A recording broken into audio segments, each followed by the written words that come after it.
Awesemo.com. I'm Alex Baker, aka Awesemo DFS. Joined today by Jeremy Schritt, aka Pickemgenius.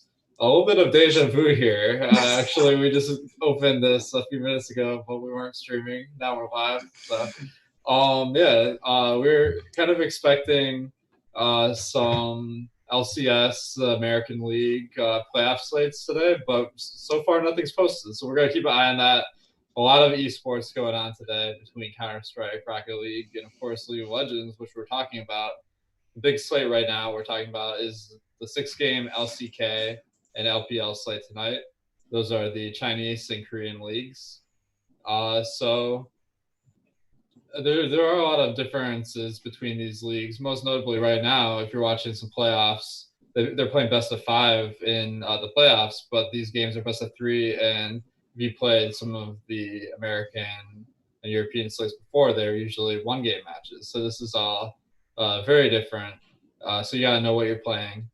But last night we had a 3-game Korean slate because all the Chinese matches were canceled in a moment of silence, so to speak.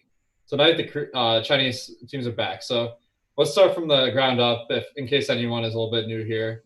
What are the differences between the Chinese league, aka the LPL, and the Korean league, the LCK? So from just an entire esports existence where Korea is extremely popular, Korean players and Korean organizations tend to be a lot more macro focused and big picture. The LPL in League of Legends is more see hero, kill hero, and you'll see just a lot more kills in those games. So, the LCK tends to be, I don't want to say smarter, but they like outsmarting you instead of outkilling you. Okay. Yeah, so in League of Legends, the way that could manifest is there's playing more for the objectives versus playing for the kills. The Chinese league tends to be a little bit more entertainment oriented. And actually, in the recent years, it's been the stronger league, too, because they're shelling out big money trying to get all these free agents, even recruiting a lot of the Korean players who are some of the better ones over to their league. So it's all pretty interesting. Let's talk a little bit about the basic lineup construction in League of Legends. Of course, you have to pick one of each position and one player to be your captain. But what is your general strategy when you're first starting off your lineup? What's the first thing you do? The first thing I do is find, like I said, everything that I'm going to look at all the numbers. But usually I just the very most basic thing is you want a 4 stack of one team and a 3 stack of another team. This is because when a team wins, typically all the players win and do very well. And when a team loses, the opposite happens. But you want to find the highest scoring 4 players from the one team that wins the hardest. And then the secondary set of players will be your 3 stack, and you also just hope they're the second highest scoring 3 players. Yeah, definitely. So the amount of points the team scores varies a lot. I'm working on some of these technical issues here. So let me just make sure everyone has the link, because I definitely bungled this. So sorry, guys. Okay, so basically one team's going to get the most kills of the night. There's also a walkover bonus if they win in a straight 2 games out of 3. And that's going to profoundly influence which team scores the most fantasy points. And if you have 4 guys from that team, because assists are worth 2/3 as much as kills in League of Legends, the team with the most kills over the 3 games is going to be the highest scoring team, and most of the players on that team are going to be in the winning lineup. So that's why you really want to make sure you have a stack of 4, starting off with your captain. And the captain is usually going to be the first guy most people pick, or on FanDuel, the MVP. So what are you looking for when you pick your captain? Yeah, typically when I'm just building stuff, I like to get an AD carrier mid lane as my captain because they tend to score the most points. They're put in a position from their team to farm the most, do the most damage, and kill the most champions. And in DFS, you want all of those things. And if your team's helping you do that, do you want them as your captains? They are going to score the most points. Definitely, yeah. And like another element of that is there is this meta between if you're playing in the ADC position, you have another guy who's got your back in the support. If you're playing mid, it's a little bit shorter of a route. So these guys usually choose more offensive champions, and they're more likely to get the kills. So that's going to be the way that most people start off, is with one of those characters. But I've noticed there's this strong trend in the industry to favor the ADC and kind of neglect the mid lane position at captain. What are your thoughts on that? I think just from like a strictly macro oriented thing, especially like 6-game slates, it depends on the slate size. In 6-game slates, you can get double AD carries with 2 favored teams, which is pretty cool sometimes. But in like 3 or 2-game slates, it's a lot more difficult, because if you're playing double AD carry on a 2 or 3-game slate, you're going to need an upset to happen for it to really pay off. Whereas on a 5 or 6-game slate, you most of the time are just going to need 2 favorites to win. But then you're also going to have to hope that they perform well in winning, because a lot of the times when a game is close, the game's going to be close, and you might not score as much. It might be a little tighter. Whereas an underdog could just blow out a big favorite, like we saw APK yesterday. Yeah, so what happened yesterday? Because I know APK, one of the weaker Korean teams, I would say. So, like, when an underdog it does hit, what tends to be like the winning lineups in fantasy? Yeah, usually let's just use IG as a counterexample, because they played tonight. And APK played tonight as well. I don't know. Let's say APK were super cheap still. You could stack those 2 teams and feel really good. Well, no, you wouldn't feel good about APK winning. But if APK had another really good performance, you could get IG and APK, and you're probably up there if APK hits again. Because Hybrid had like 120 points last night. It's pretty good. Yeah, so that's pretty hard. That's a really really high score. So that did most of the guys on APK just like have really really high scores? So you needed 4 of them, or was that an exception to the rule? It's actually weird, because only 2 APK players last night scored really well. Flawless scored really well, and Hybrid scored really well. They were the only 2 players that scored over 100 points in their team. And Flawless is a jungler. So him scoring 100 points is very interesting. But yeah, everyone else didn't do super well from APK last night. It was mostly just those 2, which was weird.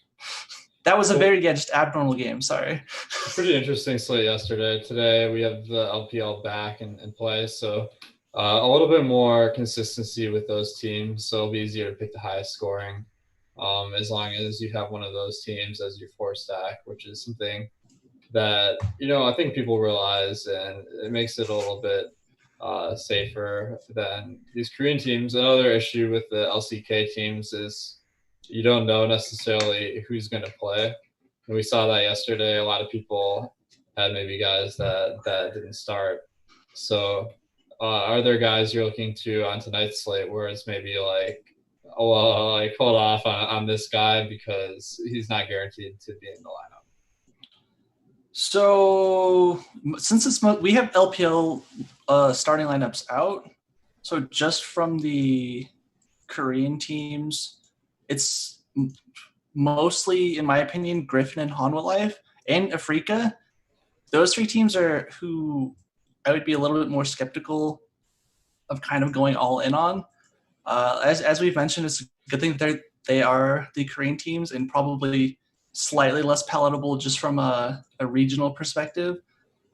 But Griffin top laner, Hanwha Life AD carry, and the entire Afrika team could just be subbed out, and we would have no idea. And they're the last game of the night, which is really unfortunate. But Damwon and T1 from the LCK, I feel pretty comfortable not having anything crazy happen. Yeah, so my rule of thumb, I'm more new to the game, but what I've noticed is that when teams win, they don't sub. So that would be Damwon Gaming, as you mentioned, and APK on tonight's slate. And then Afrika Freaks and Hannah Life, they did lose the last game.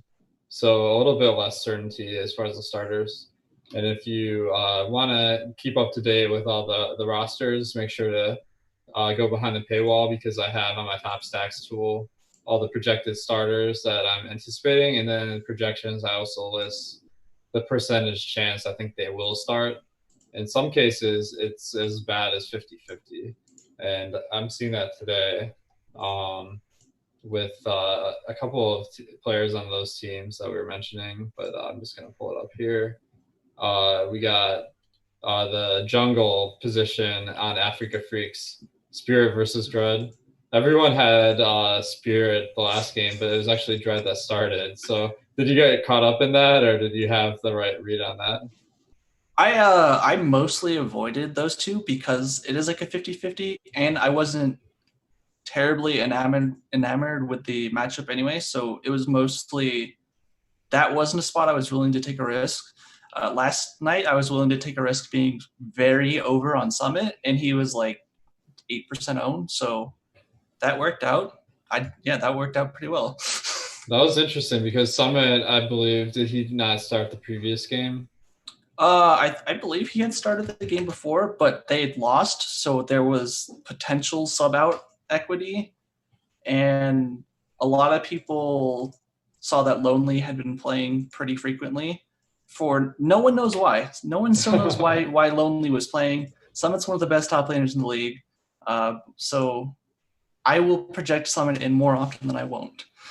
Nice. And the other spot that is kind of difficult is on Africa Freaks. So they any 2 of 3 of Tempt, Vista, and Lava, and Zenit. I guess 2 of 4. Any of those guys could start on a given night. Do you have any particular insight into the specifics of tonight's slate? Okay, so Lava's a support playing AD carry, which is interesting. Lava's a mid laner that has played AD carry and mid laner for Hanwha Life, which is also interesting. Zenit's their only actual AD carry that has played AD carry, but he hasn't played very much, and he hasn't performed very well. So I wouldn't trust Zenit super, like a ton. I think they probably still just play Vista tonight. I wouldn't feel super excited about it. The matchup, if I think he's whoever Hanwha Life's AD carry is probably going up against Mystic, and Mystic was randomly subbed out, even though he's their best Africa's best player. I would expect that he's back in today. So from Hanwha Life, whoever starts from AD carry, I would be not very excited to play. Yeah. Okay. So today, I mean, some of these weaker teams that have to make subs, they are big underdogs. So not really the most necessary players to take chances on. So make sure that the guys you're playing are actually going to start. That's one of the keys to League of Legends. And I was browsing through the contests the past few days, and maybe 1 in 20, 1 in 30 lineups do have people that didn't play in that day's games. So it is a lot of people that are filling up rosters that really have no chance. I even saw a screenshot some guy posted that he had his support didn't start, and if he had switched to the other support, he would have won 50K. Did you see that? Yeah, no, that's unlucky. That's like, oh, that's the worst. Yeah. So make sure with the LPL lineups to follow Kenzie on Twitter. He's the best guy. I'll make sure to follow me and Jeremy because we're posting information too. And about an hour before lock, usually we get the lineup for the first LCK game. So I have been staying up a little bit late to make sure that all the guys in that game are playing at least. But last night we didn't get anything unless I missed it. Do you know any other guys that we should be following for breaking news? And there was one random person that I followed last night that someone in Slack posted that had the actual correct information. I forget who it is at this moment, but I will just retweet what I saw, and you guys can see it there. Nice, also, this is something that's really weird that we're actually getting the first game's rosters. This is new. Like, last year this didn't happen. Yeah, and that's big because the more times that you can have the correct players, that you're gonna have a huge edge over the people that aren't necessarily paying attention. Maybe drank a little bit too much beer on it because it was Friday night. Not that that's a bad thing. Beer does make the sweat a little bit more exciting. By the way, are you paying attention to this Fnatic versus OG matchup going on here? Yeah, I definitely have the OG 7-2 right now. I missed if it ended up being 7-1, so Twitch chat could spam Brazil 7-1. So yeah, so it's pretty fun with these playoff slates, and I'm sure a lot of people are sweating their lineups right now. All right, so if we're talking LPL, do you kind of agree with the sentiment that it's probably the chalk strategy to start off your lineup with the 4-stack of the LPL team? yeah, when I entered Slack and they had LPL LCK slates, I was like, hey guys, just play 4 LPL or play all the LPL teams and you'll probably be fine. So I think long term you can probably do fine if you didn't want to do any research to just play 7 LPL players and hope that it hits. Yeah, the difference in winning scores in LPL versus LCK is about 20 points offhand, what I remember. So that does require some luck to overcome for the Korean teams. And also make sure to join our Slack as part of our premium membership, and you can stay up to date with all the latest strategy and kind of crowdsourcing all the information there. So it's a great resource.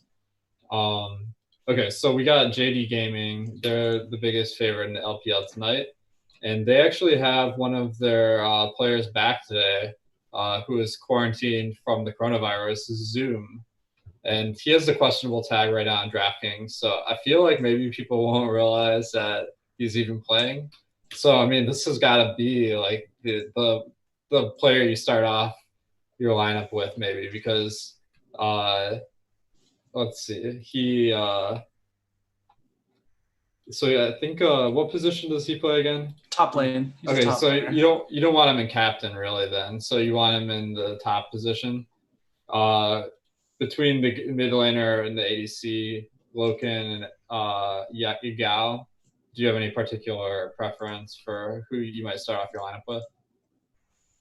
For me, it would probably be Loken, simply because Asura is not super strong early game. He tends to just want to survive and scale into the late game. So Loken can probably take advantage of an easier lane matchup, and he's on the better team and one that probably should win. The interesting thing about Zoom is that he probably is going to be less owned than he should be, just even if it's a little bit. But the matchup against Flandre is very scary because both of these guys are really, really good. And for me, it's going to be exciting to watch. And a lot of their agency might be like which jungler comes and ganks them, which is very difficult to predict. But I think having some Zoom is probably very smart. Yeah, like people who aren't paying as much attention may have 705. He started the last 5 games. But from what I understand, Zoom is actually one of the better players on the team. And it was really this quarantine that kept him out of the lineup. So he's someone that I think is this is not like a substitute coming back in. Is that kind of your assessment of the situation? Yeah. He's very good, and he's like their guy, and yeah, that's my assessment as well. Yes. Okay, awesome. So JD Gaming, probably one of the better teams to start off with tonight. As you mentioned, though, the opposing team LNG has some pretty strong players, and they actually start with let's say their top laner Flandre does get a lot of attention. Top lane, maybe one of the spots that doesn't get as much hype as the other positions because it is more defensive. But how does he stack up among like the top laners on the slate? In terms of just like talent, it's probably the Shy and then him in terms of just like strict talent. There's a lot of really good top laners just in terms of talent today. So it's going to be very interesting because that might actually have more of an impact than it usually does. But Flandre's, for me, Flandre's my favorite player in the LPL to watch because he can just go off, and it's just exciting to watch him take over games. Nice. Yeah, so if you want to be really contrarian, maybe take some shots on Flandre, a captain. They are pretty big underdogs here. They do have 2 subs that are starting today, Light at ADC and Dwan at support. Actually, sorry, Elwandi is the sub. He started the last game, but now Dwan is back at support. Light is the sub for Asura, who's starting. Last time Light started, he played 1 game and then quickly got removed from the lineup. So, do you have any faith that if you're trying to play for the upset here, that you want to take some shots on Light? Yeah, and I misspoke earlier. I meant to talk about Light being the one that's like probably not as good in lane and stuff. Apologies for that. But the thing with me about LNG is that I always seem to be over the field on them. And the thing about LNG is that there's an unquantifiable metric where they will let you down when they shouldn't, and they will just upset teams and smoke them when they have no business doing so. So I will be almost certainly over the field on LNG again, everyone tonight. And I will not feel super excited about it, but I will definitely be playing a fair amount of Light because that's just what I do. It's another leverage spot because people might pick Asura if they're hand building. And LNG, under the assumption JD Gaming is very popular today because they are the biggest favorite, you can get a lot of leverage over the other players by maybe starting off your lineup with Light at captain even. Let's see. Let's move on to the next game here because there are a few different LPL games that are pretty interesting. Billy Gaming at Edward Gaming. Edward Gaming is a -260 favorite. I'd say these teams are like closer to the average in the LPL. And Billy Gaming, one of the weaker teams. Is that kind of what you think? Yeah. Billy Gaming, for me, they can look really good, like very good. They'll come out in game 1 a lot, like not a lot of time, but semi-frequently, and they'll win like 18 or 19 kills. They'll just stomp, and then they'll just fall off of a cliff. So they're very inconsistent. If you think that they can win 2 games today, it's probably going to be not as high. It's probably not going to be 18 kills because EDG only dies like 10 times a game. So if BLG are to win, it's probably not going to be a very high kill. And I feel pretty comfortable thinking EDG does win. But yeah, this game might not be as bloodthirsty as some other games. So this probably wouldn't be the one, like, if you're just building a few lineups that you'd stack up. Yeah, because, yeah, it's just very hard to trust BLG, and EDG has a lot of people I can trust just from, like, a player perspective, but from a DFS perspective, oftentimes less exciting. Like, Hope is very exciting. He's very good. He's very talented. And Scout's just like a good player, but they might not get it done in a DFS perspective today. Yeah, that's definitely a concern. Even if a team's a big favorite, if they just kind of play the objectives and don't play too aggressive for the team fights, that's really how the fantasy points happen. So that's something we should be looking at. Now, Hope does have above 90 points in the last 3 matches, so he's been scoring pretty high. So if you were going to build a lineup with EDG, would you start off with him in the captain spot? Yeah, the very first thing that I'm trying to do as we speak is try to find a way to play Hope in the captain spot with Light from LNG and hope that LNG pulls off the upset. So, yeah, I will be trying to get Hope as frequently as possible in the captain position. Not an overwhelming amount, but with EDG lineups, that is where I will look to going. Nice. And then the final LPL game of the slate is two of the strongest teams in the league. Invictus Gaming, they've won a couple of world championships in a row. If I'm, They won in 2018. FPX won in 2019. Oh, okay, my bad. Okay, so one of the top teams in League of Legends, and they are 200 favorite, which kind of speaks to Royal Never Give Up's quality as a team as well. Because we've seen Invictus Gaming be favored by a lot more than that over other teams.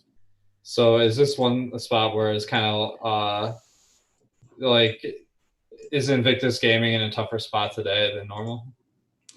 Yeah, RNG is very talented. They have a lot of talented players. The thing with IG is that they tend to they like their go button. They're really good at going, and even though RNG doesn't die a lot, IG averages like 17 kills a game. They also die 16 times a game. So it doesn't matter if they're like minus 5,000 favorites. They can still, like, they were losing to V5 for the first 10 minutes of both games. So it was very odd. Yeah. Victory 5, of course. Like, apparently they aren't even competitive because the lines either haven't been posted for some of their games or they're like minus 5,000 for the team that's facing them. So it's kind of funny, but that's crazy that they almost lost some games to Victory 5. They didn't almost lose, but they were losing like early on. They got first blooded both games and they were down in kills for a little while. But then Puff went 13-0-4 and everything was okay. Nice. So Betty is always someone that I find in my lineups. I did look this person up, and it is a dude, not a female. So I don't think there are any. I was excited for a second because of the name, but how does Betty stack up as far as captain options tonight? So as we spoke about a lot of the times the LPL, that they score a lot of points, and if you're predicting the upset, you're gonna want to go to Betty. Like his matchup against Puff is very difficult. It's not one I expect to pay off very frequently, but if RNG are to take advantage of how frequently IG dies, Betty's probably going to be very heavily involved in that. Nice. Yeah. So ADC, in my research, I found that they are the top scoring player on their team about half the time.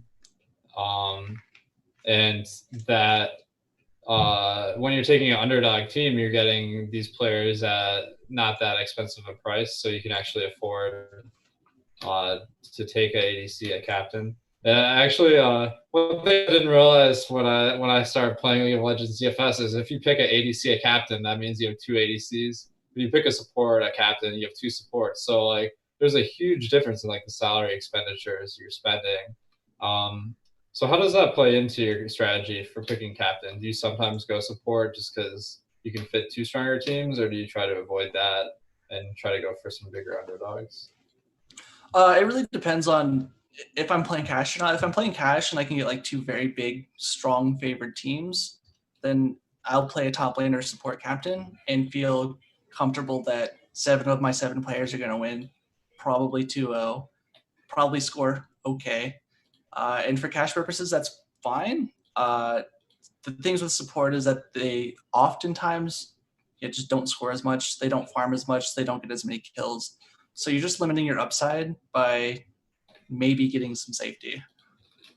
Yeah, and like if you do play a support captain, a lot of times you might find if an underdog wins, you don't need to spend as much salary on the slate.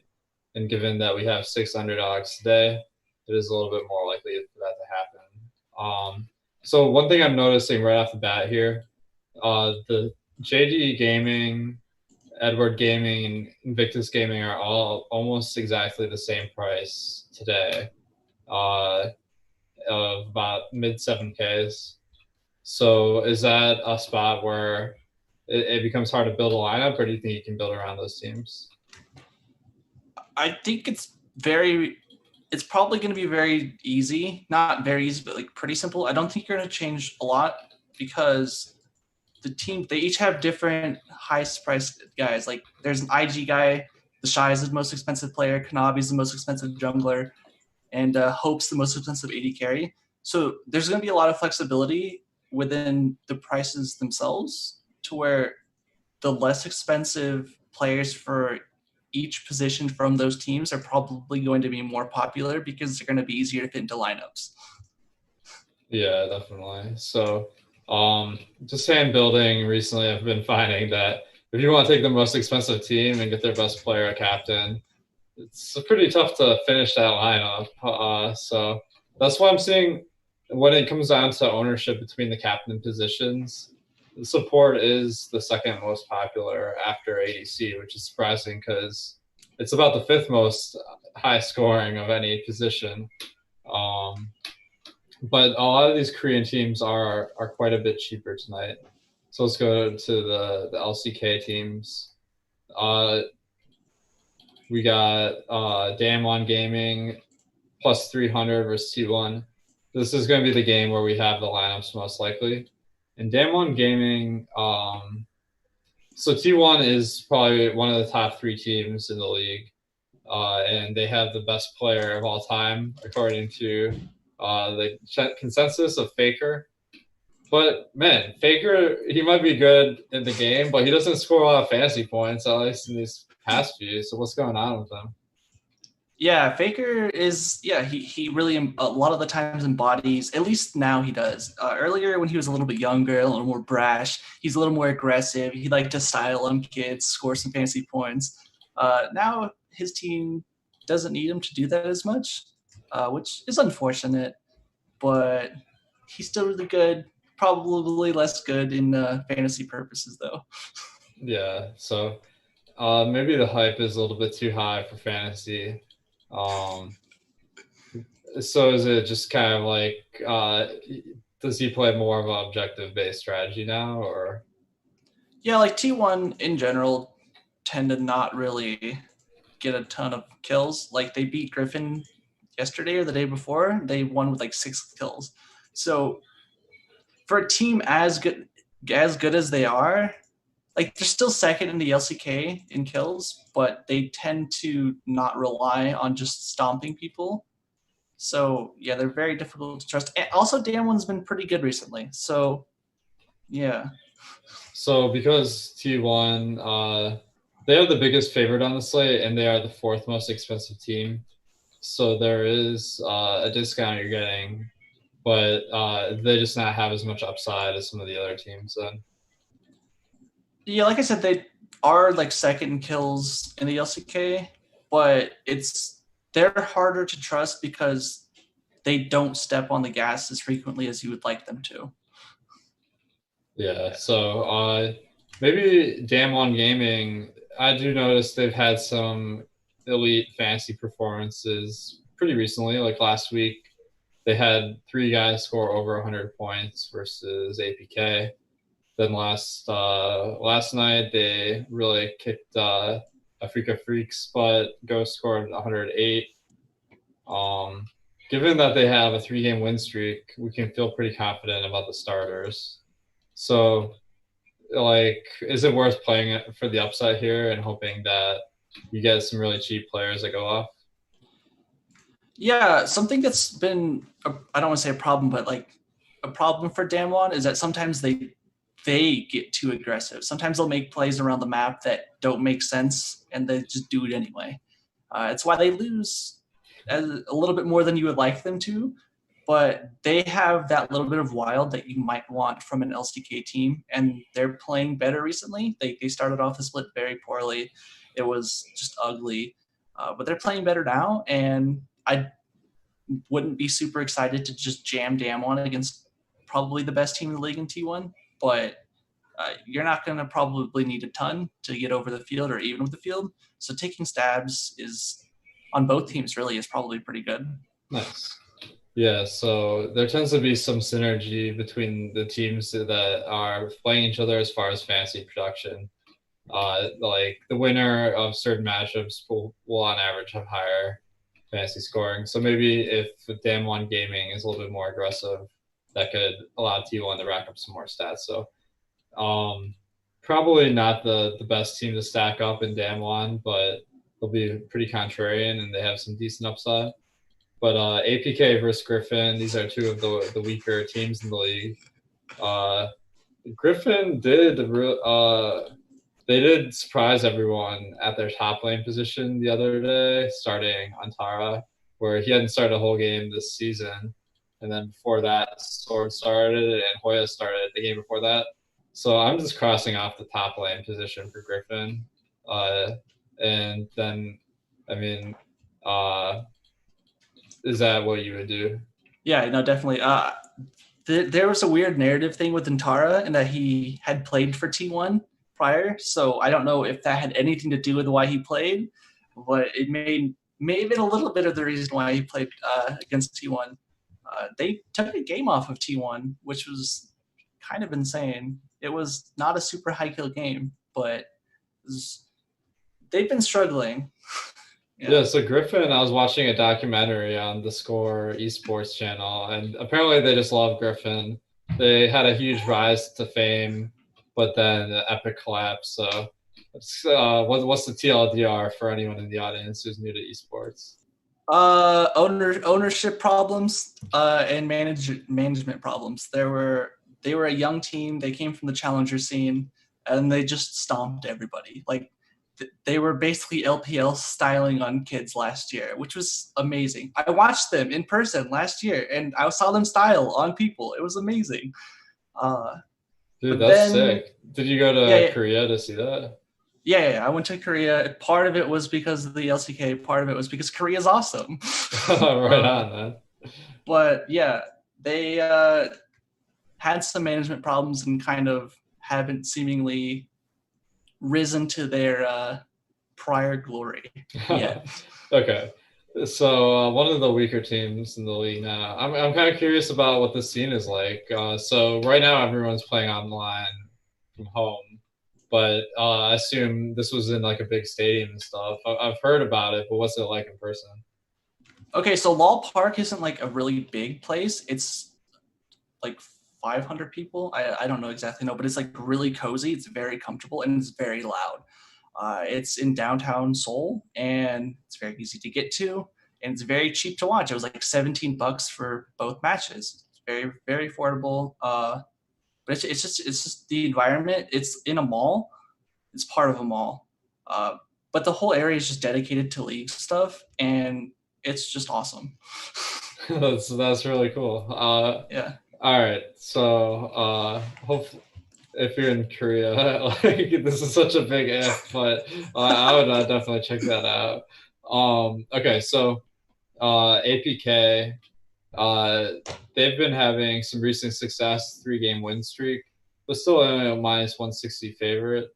But they've also had some pretty good fantasy scores. Like Hybrid got 120 yesterday. He has a 3-game streak of over 100. So is this kind of fluky and people black score watching are going to get swept in, or should we trust this? I hope so. I hope so because I still don't believe in APK very much. Hybrid's pretty good, but Viper's really good. Griffin, not very good. Viper, very good. If you watch a clip of the last minute of the T1 game, you'll see Viper just go off and you'd be like, wow, this guy's amazing because he's really, really good. Hybrid's pretty good. If this were May and sports betting were legal, I would be betting Griffin here. But yeah, I think APK is kind of fool's gold, and I will go down on that ship. I kind of like taking some shots on Griffin too, then, because man, they've been horrible. They've lost, let's see, 7 straight.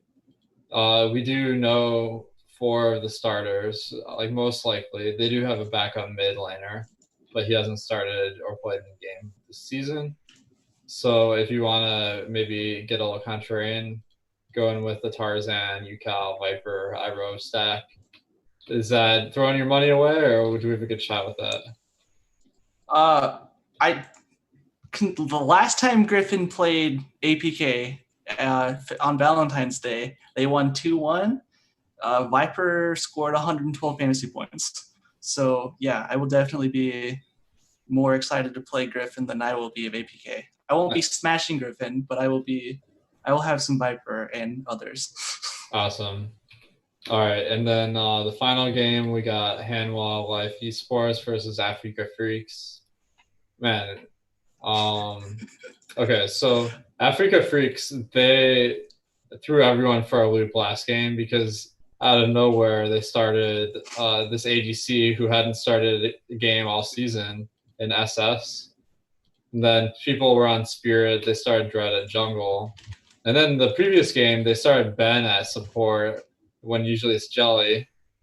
So I mean, I feel confident that Ken and Fly are going to start this game, but I don't have a whole lot of confidence in the rest of the squad. What do you think? So SS, there was a match earlier this year. I don't remember which one. I was trying to find which one it was, but they like basically wholesale. I think it was against APK. The first time they played APK, they basically wholesale substituted their team in between games 1 and 2 after they won. So Afrika just they don't like fantasy players like very much, and that's the best way I can in terms of the substitution wise. Yeah, they're tricky. I would be the only person I would guarantee like super lock for sure playing is Keen because Keen's their best player, and yeah, he doesn't get subbed. I don't even know if they have a top lane sub. I think that's what's tilting about it is Africa actually like a pretty good team. They're always favored to win. Today they're favored by minus 180. So I think one of the strategies here is you can play just the team spot, and they have a great chance to win. And like people who try to stack up the team may have dead spots in their lineup just based on like the randomness of their starting lineup. So that'd be kind of how I approach this. Cross off jungle from my player pool. I'll take some shots on Mystic and Jelly, but there's a chance they get subbed out. But HLE, they have the other guys that I mentioned where we don't know their starting mid laner or ADC from on a day-to-day basis. So that makes them pretty darn hard to stack. Are you going to take any shots there? Yeah, like these two. If I had mentioned at the very beginning of the sports apocalypse, like the two weirdest teams to try and predict, it would be Hanwha Life and Afrika. And I'm very sad that like this is the last game of the slate, and we're not going to get this information. So it just makes a lot of people very difficult to trust. I guess if you have a higher risk tolerance, you can take stabs at everybody. And if this game is the late night hammer, then you're probably looking pretty good because it's going to be difficult to predict who plays. And if you get it right and they smash, you're probably going to be more unique than not. Yeah, that's for sure. I mean, wow, that's so hard though to. First of all, you don't have to get one of the starters right. You have to get 4 of them right, or 3 or 4 of them, depending on if you pick the team spot. So there's going to be a lot of dead lineups if people are trying to do that. I'm happy enough maybe crossing some guys out of my player pool just because the game, since we have the Chinese teams back, those are higher scoring anyway, a little bit easier to count on. But it is like a big gamble here. Like today we have Viper and Solo and the LCS. We don't really know how they're going to split the playing time. And if you were waiting for a slate, they posted tomorrow's slate, the LEC/LCS. I know. I was just gonna say the same thing. Yeah, like it's not even big, so like I don't understand what's going on there. But all right, so let's go back to the overall view of the slate here. So JD Gaming, Edward Gaming, and Invictus, all very expensive. Are you going to start off your lineup with one of those teams, or are you going to maybe try to pick one of the underdogs in the LPL? I will probably be looking a lot towards IG and EDG initially. The underdog from the LPL that I will foolishly probably be playing the most of is LNG because they are wild, and I like me some wild. Yeah, probably IG, then EDG, and then LNG for me. Nice, man. The thing about the underdogs here is like, okay, so each of them is about a 2-1. So if we multiply 2 out of 3 to the third, so that's 8 over 27. So there's only a 29% chance that one of these three teams doesn't pull off the upset. And that's some odds I can bank on, just starting my lineup with some of these LNG, Billy Gaming, and Royal Never Give Up players, like maybe one of each team and a stack of each team in each lineup. And then like that allows you to fit in like a double ADC or double mid, where that's tough to do with one of the more expensive teams. So once you have, so say you're going Invictus or Edward Gaming as your stack here, what are you going to be the three stacks that you're going to look For EDG, the 3 players I'm most excited about are probably Hope Scout and Junjia. Junjia he's very, you wouldn't know it if you just looked at the scores, but he's very involved in the game. He tends to rack up a lot of assists. He's not very flashy. He's kind of a rock. He's someone you can trust, but probably isn't gonna like break the slate. But I really like that kind of safety from a jungle position. That's Nice, man. Yeah, jungle is always hard to predict. So starting with Junjia, that would be that's a good contrarian strategy. So like that. For me, I kind of like starting my lineup with Light from LNG. You're talking about how you wanted to play the upset there too. I feel like maybe about 25% of the people playing tonight won't even know this guy is playing. So that's going to depress his ownership a decent amount. He's an ADC. I assume he's a little bit cheaper than their normal ADC. That'll allow you to really have upside, although it is a big underdog to win tonight. All right, so going back to the Korean teams, which ones are you the most interested of the 3 LCK games? The most interested team I am in the LCK is Griffin. I think the APK train is going to fall off the rails at some point, and I just want to be early instead of late. Today, Griffin's not someone I'm going to need a ton of to be over the field, but I want to get the APK off the train or off the rails before and not later.